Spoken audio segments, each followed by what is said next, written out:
feel so bad, I got a worried mind. I'm so lonesome all the time, since I left my baby behind on Blue Bayou. Saving nickels, saving dimes. If you're like me, you probably enjoy gear review videos. The problem with YouTube gear review videos is that they're hard to trust. How do you know which ones to trust? Because I would say that the lion's share of guys and girls running channels that are doing these gear reviews are getting the product for free in exchange for a positive review. It's kind of a quid pro quo that is ubiquitous in the YouTube company or YouTube space. So my channel alone, I probably get half a dozen at least daily inquiries from companies wanting me to do videos on water filters and flashlights and emergency shovels and all these things. And I've done some of those in the past as a joke, if nothing else. So I don't usually pay any attention to these things because they just go into the spam, and most of that stuff is just garbage. So this, one of the typical ones that came through, this was the first one that anyone offered an Optic. We'll call it an Optic. We have to be careful with our words now. An Optic, and so I clicked on it. Of course, you know, I'm into that sort of thing, and the price was $36. And so what's the first thing I think? First thing I think is, you've got to be joking. I mean, can you only imagine what a piece of junk a $36 Optic would be? And I just deleted it. Well, whoever it was that was sending this was very, very persistent. They were contacting me through all of my social media and just kind of wearing me out with this. And I thought, well, you know, it's been a while since we really had an OSIS-style survival kit video. And so finally I relented and said, yeah, go ahead and send it, and we will... well, be careful what you ask for, right? So it showed up, and I thought, well, let's just see. Is it possible to build a $36 apparently fog-proof, waterproof, whatever 3x9 adjustable Optic that actually shoots? To be honest with you, I doubt it. I seriously doubt it. But I thought, you know what? Let's have a little fun with it. So I brought it out here. Let's take a look at it together. I've got the 6.5 here. We'll set it up. We've got a range out to 600, and we will see how many shots it takes for it to gut itself. All right, let's take a look. Let's see what we got.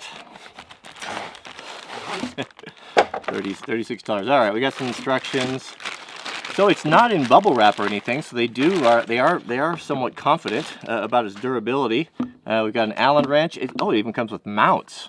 How about that? And some shoot-through scope caps. All right. So what do we have here? We've got a 3x9 adjustable. Looks like we have an adjustable focus or parallax on the end. We've got a diopter, and of course we've got the capture to the closed turrets here inside. So right off the bat, what am I seeing here? Well, the mounts are, yeah, they're not super skookum or anything, but I guess they're probably okay. The build quality of it is actually, it's really not that bad. Actually, it has a decent weight to it. It feels all right. Let's pull these off and take a little bit closer look here. Nice that they included an Allen wrench. $36. How is that even possible? It's not starting well when you get, I mean, I do appreciate the scope mount or the scope caps and having the included mounts, but that's even taking away more resources from the Optic itself. All right, so what do we have here? Oh, this isn't very good here. So here, if you look closely, you'll see there that inside of the rings, we've got a couple pieces, looks like gaffer's tape. That's not very good when your machining is not good, or the tolerance is not good enough to make a tight fit with the tubing of the Optic, and you have to fill it in with a piece of gaffer's tape. So here we go. We want to give the $36 Optic every chance at success. So we'll do a proper mounting and torquing job here. Of course, when we set our rings, you slide them all the way to the front. We'll make sure everything is torqued to spec and leveled. I didn't have the they didn't come with torque specs, but I had a very similar pair of rings from Leupold that were, so I just used those torque specs right there. And clamp it down. So this must be some sort of a metric deal here, because I don't have this bit size for this particular Allen head, so I'll just have to use my elbow torque wrench here. But I've done a bunch of these, so I usually can get a pretty close feel for it. So we'll be mounting this to my custom built 6.5 Creedmoor. This is a tried and true, a very proven friend of mine that's capable of single hole groups at 100 and has proven itself to be accurate out to 1,500 yards. So let's send our drone friend down range to keep an eye on our impact.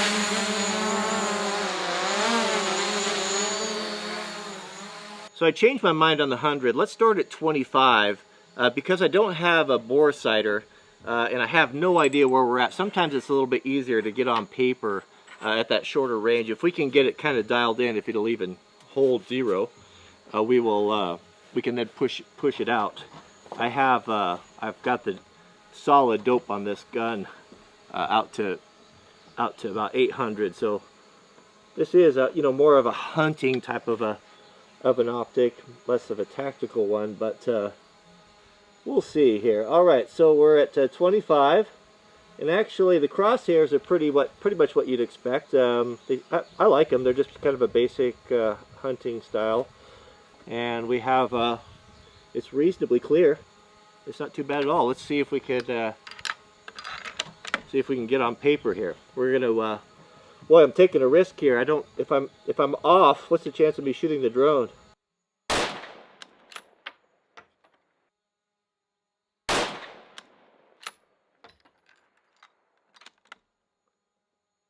One more.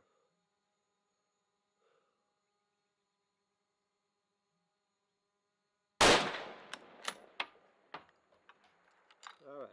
So we need to move over to the right a fair amount here. So this is a 1/4 inch per click at 100. So let's go, actually let's do a full turn here to the right, and then down, we'll go down a 1/4 of a turn. Let's try that.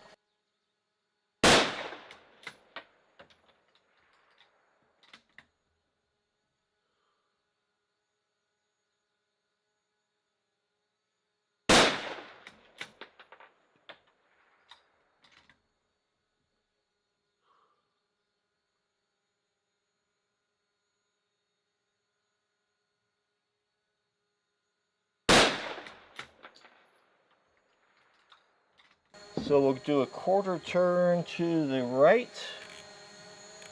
and an 1/8, let's say up 1, 2, 3, 4, 5. Let's try that.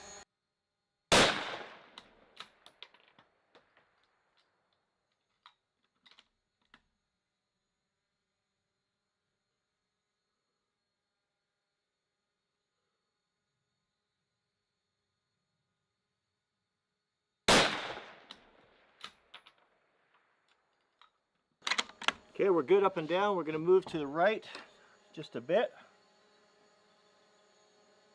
Let's see, left 1, 2, 3, 4, 5, 6.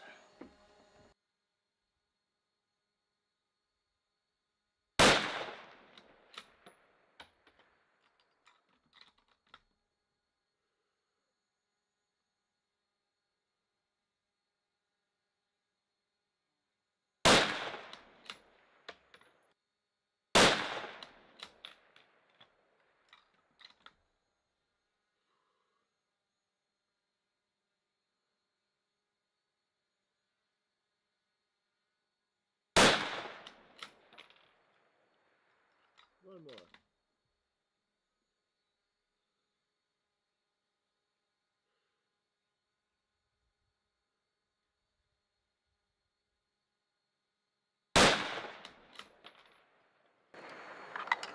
Let's take a look at that. So I'd say so far so good. Well, it certainly holds holds 0. There was our first 3. There was our next 3. Our next 3. And then finally right there, our last 3 right in the center. So I would say we are absolutely 0. I'd say it's pretty safe to say that it does hold 0. Not the best shooting in the world, but I'm not a marksman, unlike everyone else in the comments. I do the best I can. So the proof will be in the eating of the pudding. And how durable is it? Let's yank it off, and let's take it for a swim, and let's drop it on the ground a couple times. We'll reinstall it, we'll come back on the top target, and we'll see what's what. Now this will separate the men from the boys. All right, so we're going to give it a little earth, wind, and fire here. So I've got the DeWalt drill hooked up, and I've got the Optic hooked up with impregnable gaffer's tape to the paint stir stick, and it's a whoa, good grief! I'll be right back. So obviously I didn't use enough. Well, that bent. Oh, that's one serious. That's off. It's not balanced, so it's pretty violent. Okay, we're gonna use a combination of a lot more gaffer's tape and some zip ties here. Now we're cooking with gas. Nothing but the best around here. That's gonna give it a test right there. So we're gonna take it one step further, because this is a hunting scope. This is what you would take hunting. And what happens when you go hunting? Well, at the end of October in Hell's Canyon, when you go elk hunting, it's cold, and there's nothing colder than liquid nitrogen. So liquid nitrogen will simulate a very cold opening morning when you got to get out of your warm sleeping bag when it's about, well, when it's cold. Liquid nitrogen. Let's put some on the lens there. Well, let's just use the whole can. All right, I think that's good. All right, into the water. 1 minute.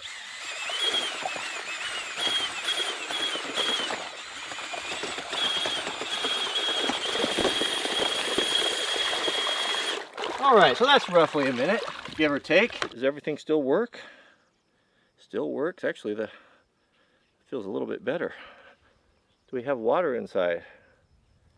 Doesn't look like it. Crosshairs, does our range still work? Looks like it. Crosshairs are still intact. Don't see any problems. I'm going to do a series of 2. I'm going to throw it as hard as I can to land in the grass, and then the reel, where the rubber really meets the road, we'll do a 6-foot drop straight onto the diopter, endwise onto wood, and then we'll mount it back up and see if it even shoots. All right, here we go. Oh, it's a dark one. Oh, it landed right on the end. This is where she lays. It did not make a good sound. As you can see, it landed hard, just like this, into the dirt. It made kind of a, well, it just kind of hurt my soul, the sound that it made, the poor bugger.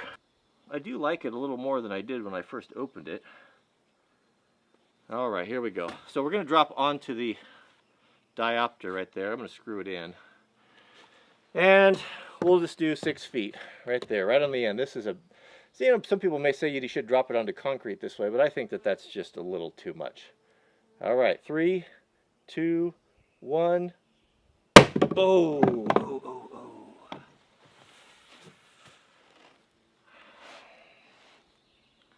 Still have crosshairs. Everything's still functioning. There really are no links that I won't go to for science. Okay. I think I tightened those guys up here. So I remember exactly where we put it. Now, here's the thing, is that this $36 Optic is severely handicapped by these mounts. A lot of, maybe a lot of people don't understand the importance of mounts, but I have seen mounts that have move around a little bit, and the guy can't figure out what's going on, and these mounts are actually quite terrible. I mean, they're really terrible. I'm surprised that we're getting the results that we are. I would never ever use these on any sort of anything that was serious.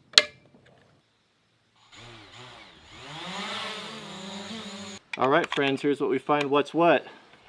Remember, I'm doing this for you guys. Smash that thumbs up button if you like these videos. We took it for a swim. We froze it with liquid nitrogen. We threw it in the grass and dropped it on the steps. That's pretty heavy duty abuse. Remember, $36. $36.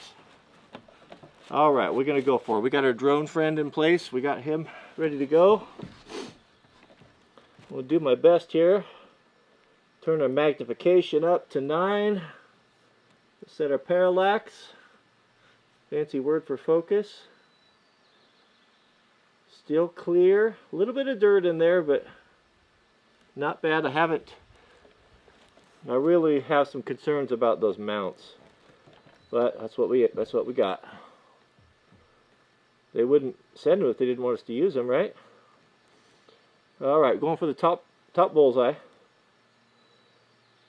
I'm gonna do my best here.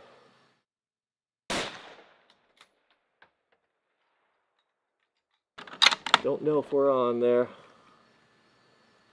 All right, so we're out of the optic is out of focus. Okay, so not sure what happened there. It's back into focus now. I adjusted the parallax a bit. It seems to be not, the magnification seems to be not quite what it was, but that might be my imagination. I mean, the crosshairs were covering the entire bullseye, and they seem to be a little bit finer right now. It might just be my eyes. It could be the light. All right, let's hit another one.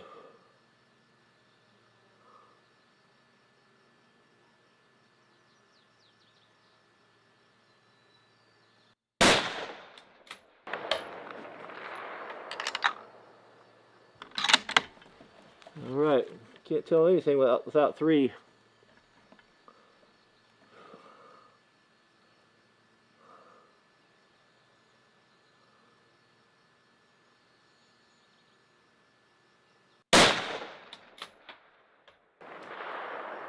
Oh man, I wonder, did I shank that first one?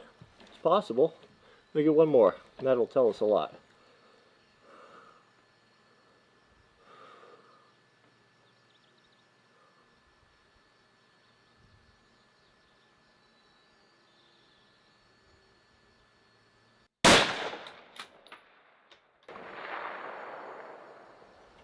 What do we got?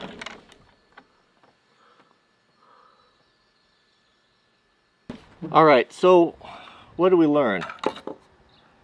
I guess, well, I don't know what we learned, but I know what I know, and I am shocked. I'm absolutely shocked. It kind of blows out of the water the idea that you couldn't get, you know, that an inexpensive scope is not worth putting on something for hunting. Now, with that said, would I put this on my rifle for my prized, going for my Grand Slam Dull Sheep hunt of a lifetime, or even any hunt? Absolutely not. No, I wouldn't. I just wouldn't. If you know. But the truth of the matter is that every one of those shots is well within a acceptable. I mean, that last group there. I'm going to say that first shot, that flyer. I'm going to say that was either on me or the mounts, because we have a consistent, the 3 after that are a consistent group, but probably about 1 inch at 100 yards with a pretty coarse crosshair. Here come the excuses, huh? I'm not the best. I'm not the best in the world, but that all is very acceptable at 100 yards. If you're hunting deer or elk, I mean, you would have it, and that's a pretty heavy duty abuse. It really is incredible. It absolutely is incredible. I was expecting, I mean, I'll tell you what, back in the day, I was elk hunting one year, and of course, when I was a young man, I didn't have any money, and I needed an optic, and I bought a Simmons. I remember I bought a Simmons at Larry's Sporting Good in Oregon City. And I put that, I was at the time shooting a Weatherby 300 Magnum Mark V. Big gun, significantly bigger than a 300 Winchester. I sighted it in. I put maybe 7, 8 rounds through it. Decided in initially at 100, and then went hunting. And it was like the opening morning, and I was bored messing around, and I unscrewed one of the caps here. And to my horror, all of the turret and the guts all fell out. So do you think I had the rest of the 7 days or so? You think I was enjoying that? Wondering, you know, if what I had on that Weatherby? No, but that was, you know, that was a couple $100 Optic, and this, and granted that was a 300 Magnum, but it really is incredible. So what's it good for? I mean, would I put it on a 22? You know, maybe a kid's gun or something that to get beat up, or just for messing around and stuff. You know, non-defense, non-hunting. I guess I would. Just shocking. It would be really interesting to see how much better things could tighten up with some decent mounts. You know, you don't have to have like high-speed ones, but just something that's. These are really horrible, really horrible. But even with that, at 100, we're talking about a 1 inch with an amateur like myself. So, is it going to replace the Leupold Mark 8? No, it is not. Does it have the clarity? No, it does not. Does it have the durability? And definitely, most likely, it does not. But it's serviceable. It is serviceable, and $36. This is not a paid endorsement. I couldn't care less what the manufacturer thinks. It is what it is. We took it out and then we ran it through the paces, and the proof is in that last group right there. So amazing. It really is amazing. Thanks for watching. If you guys would like to see me attempt 600 yards with this, let me know in the comments. Give me 5,000 thumbs up. 5,000 thumbs up. And if we do that, I will set up an attempt. I'll have to have a spotter, but I'll attempt to take it out to 600 on 9 power. Thanks for watching. We'll see you guys on the next video. Hold it. Forget everything I just said. It's junk. So I was going out to the 600, seeing if I could, was getting ready to shoot the video, see if I could kind of get range in there. I made the first shot. It came out of focus. I grabbed the parallax, brought it back into focus. Second one, did it again, brought it back in. Third one, that's it. It won't focus anymore. Something has broken inside, and it's just blurry. If I come up here, I can't, nope, it can pull no focus at all. Not at 100, not at 300, not at 600. It's unusable. So, don't give it another thought. It's not worth $36, but it was a fun video. Thanks for watching, and we'll see you guys on the next one. I'm going back some